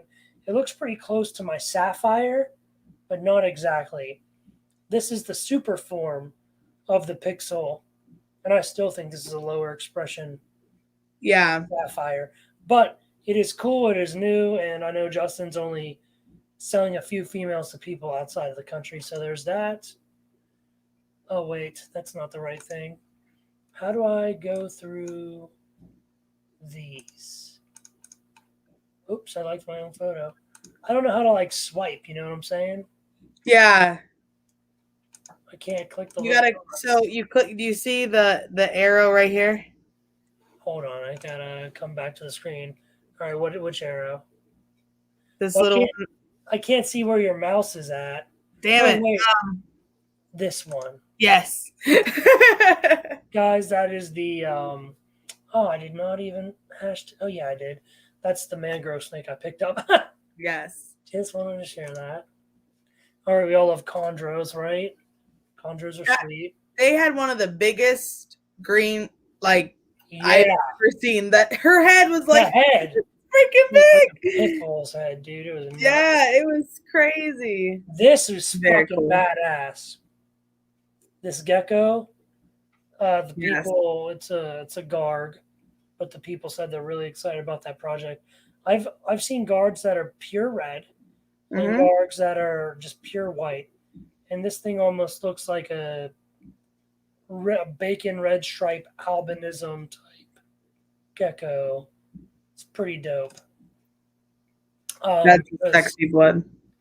Yeah. You know, I think the normal blood python looks so good. Yeah. I truly love bloods. Yes. The more normal, the better for me, personally. A normal blood looks like a Pompeii. As far as pattern goes. Dart frogs, those are pretty dope. Oh, that's the showed Kevin's. Yes. And this is good old John Day, JD Construction. I will say I'm not a huge fan of Xanthic, but those vanilla cream Xanthics, like that thing was sweet. Yeah, it was super nice. Super nice. Yeah, they looked really, really good. This particular morph is really hot right now. I've seen a couple of them for sale on Morph Market, vanilla cream Xanthic. Yep. John and I work separate lines, but Xanthic is Xanthic. And if this combo isn't more than one line of Xanthic, which it is up and coming, and it's up and coming for a reason. So if there's any of you guys out there that work with Xanthic mutations, you might want to get your sulfur creams and your vanilla creams cracking, because that's the real deal. Look, there's my page. What's up, guys? Just a little self-plug here.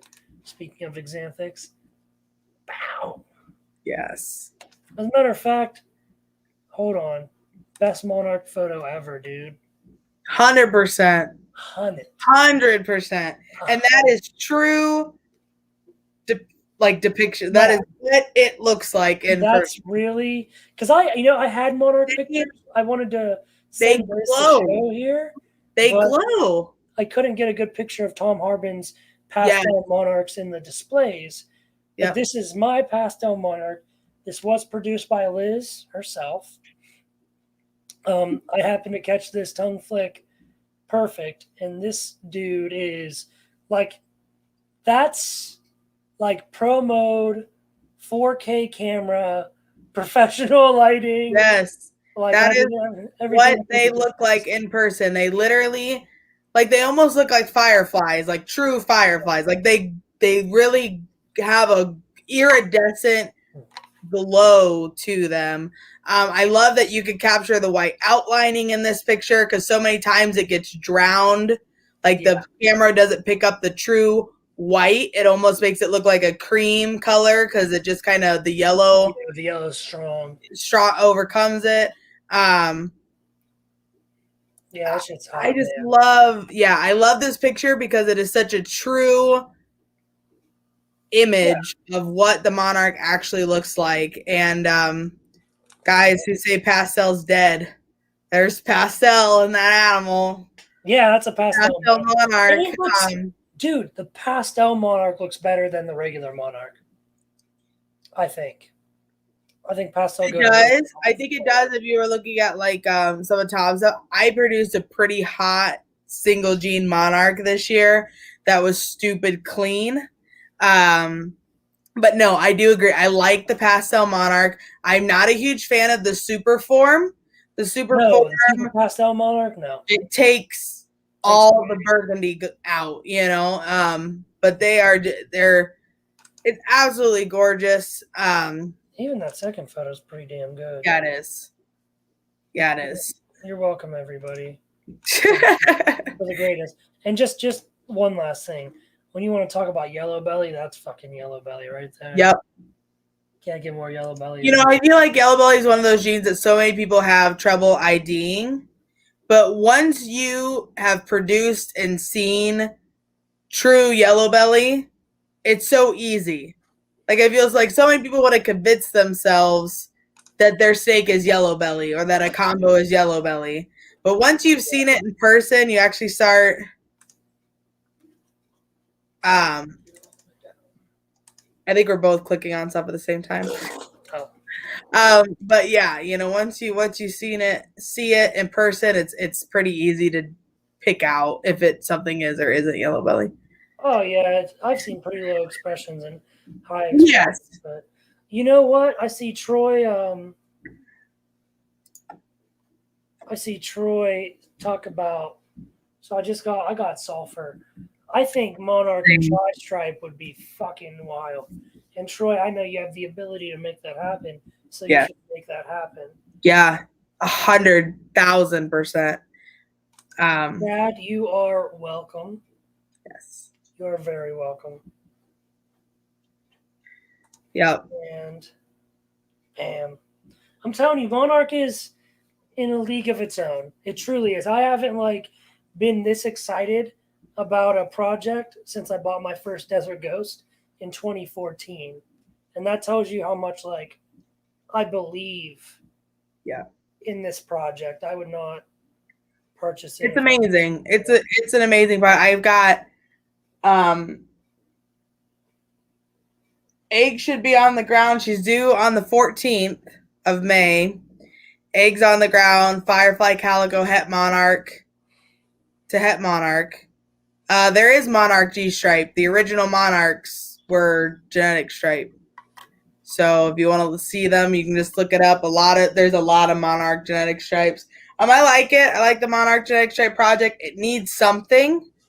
Yeah, I'm not sure what. Bring back. Yeah, I'm not sure what, but it definitely needs something. But no, I should have Firefly Calico Het Monarch to Het Monarch eggs on the ground here within the next 15-ish days. And then I also just got done with post-ovulation shed of a Monarch double het Monarch pied to a het Monarch pos het pied. I'm pretty confident that she's gonna prove. Actually, she wasn't sold to me as het pied, but she's thrown some interesting things that kind of has me and a few other people thinking she might be. So I had the male and I said, what the hell? If I breed her this year and I just get Monarch pos het pieds or, then it is what it is. But if I find out 5 years down the road that she was double het, I'm going to kick myself in the ass. Exactly. And I didn't, since I had her and never went for it. So yeah, no, but then also just had a post ovulation shed was my Pastel Monarch to my GHI Pastave. Oh, nice. So I'm excited about that as well. But yeah, next year is going to be a killer year for Monarch. Like, yeah, it is. And I've got so much stuff waiting to see if it proves out. Like, I don't know. It could be a really big year for Monarch next year. I'm investing in my ultrasound. Yay! Specifically, yeah, specifically to spread my monarch male out as much as possible. Yep. Without overdoing it. No. I'm confident I could put him up to 4 girls. Oh, especially with how much size he's got on him already. Dude, he's fucking huge. Huge. And he's not. He's in a fucking 55-40, which is a Freedom Breeder 40 tub, right? Mm-hmm. I breed females in that. That's what he's in. He's crushing food. He's big as fuck. He's not a year old or producing plugs. And I'm not like power feeding him. Yeah. I'm just feeding him normal, and he's big as shit. Yep. I was going to say he's pushing a year or will be in July 3rd. My card says July 3rd is his hatch date. Yep. So April, May, June, July. So he's almost 10 months old, and he is bigger than most of my yearlings. Yeah. Like, he will be 1 year old, and he'll be the size of a subadult female. Yeah. Yeah, he'll be good. I'm trying to put him to everything. Yeah. Yeah. I would say, like, with my ultrasound, I hit, and of course there's other things that go into this, right, guys? Like, make sure your males are eating all throughout the breeding season and stuff. But I was able to get 8 clutches out of my KRG lesser black pastel het pied male last year, specifically because I had an ultrasound. I don't think I put more than 4 locks on any of those girls. Yeah. You know, it's just. Yeah, that's what most people tell me. I know most people are like 3 to 4 ultrasound.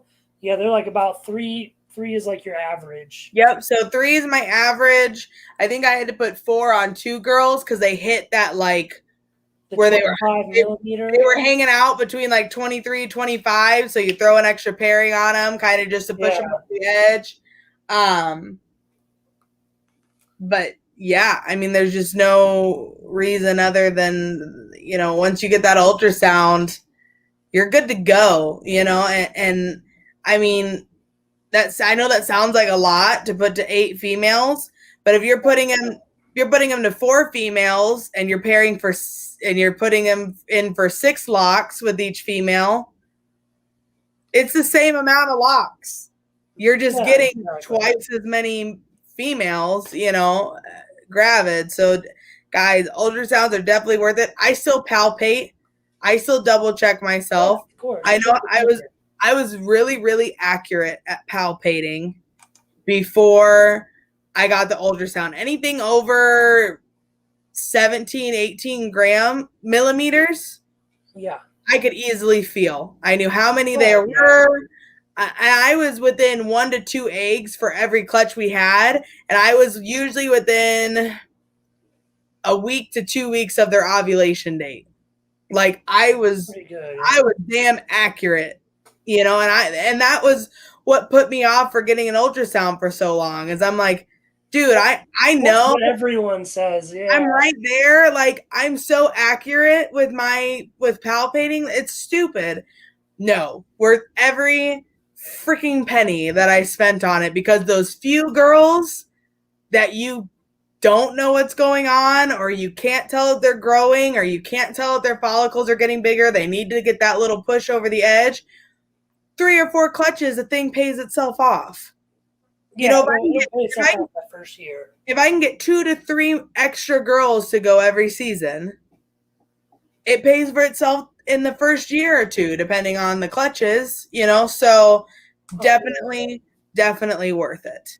Yeah, I'm going to get the same one Troy has. Yes.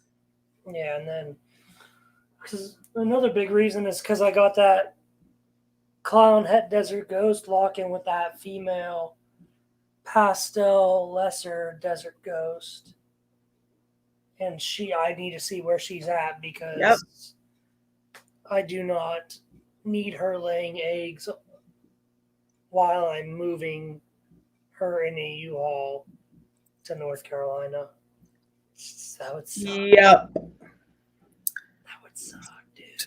Well, with that, guys, unless you guys have any more questions or comments about Arlington, anything like that, we're almost at 2 hours. Yeah, I need to go in and like tomorrow I'll go in and edit that video a little bit. I'll hashtag it and Yes, yeah. Brandon's phone was about to die, so literally I was like, just post it and we'll we'll do it later. Yeah, we'll do it later. Yeah, like, I don't want to lose the video. So thank you everyone for tuning in. Thank you everyone who saw us in Arlington and either stopped and said hi or wanted to take a picture or had stickers or t-shirts or whatever the case may be. We appreciate each and every one of you. I don't. You guys are weird for liking us. I do. Liking I do. No, all of you. I'm just kidding, guys. You're all fucking. Brandon just bitches all the time. He's like, I don't want to. Like, fuck, man. No, but it's all right. I'm an introvert, but it's really cool to see everybody, and really cool to put a face to a lot of companies for people who don't put their face on their company. Yeah, and guys, we love it when you come up and introduce who you are and what company you're with. Because I don't fucking know. God, what's up, you? Yeah, we love you all. We try to get as many people as we can and kind of look up and make sure we know who everyone's talking to. But dude, man, there's just there's a lot. It's a lot to take in. And on top of that, it's like there's always there's someone new in the industry always coming in. Yes. Two guys came up to me and we're like, oh my God, Brandon, yo. Hey. I was like, what's up, guys? I know the hell they were, man. Yeah, They took their picture with me, they tagged me in it, and it turned out that they had sent me their stickers like just the day before. Yeah. Or, guys, just message us, introduce yourselves, whatever. When we get to the show, we love seeing everyone. But yeah, it's a lot to take in, but it's great. And I'm really looking forward to Schaumburg. Who all's going to Schaumburg? And possibly me. You better be there. When is it? July? June. Hold on. So you want me to go to Schaumburg and Pomona? And then I got to move the next month? Yep. That's a lot. You're asking a lot of me. I know I am. You're going to do it anyway. When is it? Is it? I don't remember. I can't remember if it's the 19th and 20th or the 26th and 27th. Anyone know I'll Google it. Jerome, I love your shirt. It's awesome. I do. I totally owe you. Send me the 19th and 20th. Okay, so Kenny's it's the 19th and 20th. Jerome, I owe you one too, man. Yeah, send me your information, like your address and stuff. I'll definitely get that sent out. Shit, there's a revolution right there. Hector, guys, you better congratulate Hector on his newborn baby. Yes! Yep. Congratulations. God damn it. I mean, I feel really awful for you, man. I know kids are just the worst, but I'm really happy that everything went well and the family's good and healthy. Better you than me. Yeah. Not for real, brother. I am happy for you. Give the wife my best, man. All right. So Schaumburg is the 19th and 20th of June. Okay, 19th and 20th of June. So you better freaking be there, because if you're not, I'm going to be really upset with you. That's all I got to say. I'm going to charge you full price on the next snake you buy. Oh, shit. Never charge for full price. We charge everyone else more money, so we don't have to charge each other full price. I'm just kidding, guys. I'm like, no, I give deals. I charge everyone else extra money. Yes. No, I probably shouldn't say this live, or publicly. I'm usually pretty good about giving deals to people. At the end of the day, guys, like, don't get me wrong, like, money's nice, but money's also money. Where is Schaumburg at? Chicago. That's in, yeah. Okay. Ooh, are we 100% sure that's going to happen? Yes. So the reason that Tinley isn't happening is because the Tinley Convention Center is a COVID relief hospital. So if Gotcha. Jump in, then they move the hospital people that have COVID to the Tinley Convention Center. So that's the main reason why they're not booking out that hotel. Okay. Hold on. I can be savage, not really, but I try. No, really, I probably could be. I've not been that angry. I almost got savage at the guy that took your snake, Kenny. Oh, I can definitely be there. Yes. So that's easy money. I mean, I'd fly and rent a car.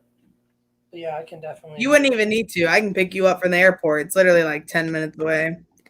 Yeah, you just fly into O'Hare. Yeah, but I'd probably still rent a car because I need some sort of freedom. I can't be like, hey, Liz, you want to take me to McDonald's? Hey, Liz, you want to take me to wipe my fucking ass? I don't know. Like, no, hey, Kyle, you got to take Brandon to wipe his ass. And then it's like, yeah, I appreciate it, but I'll just rent my car from O'Hare. Oh, shit. So, yeah, that'll be that. But, guys, we're at about 2 hours. We bullshit for a while. You motherfuckers ain't asked no damn questions.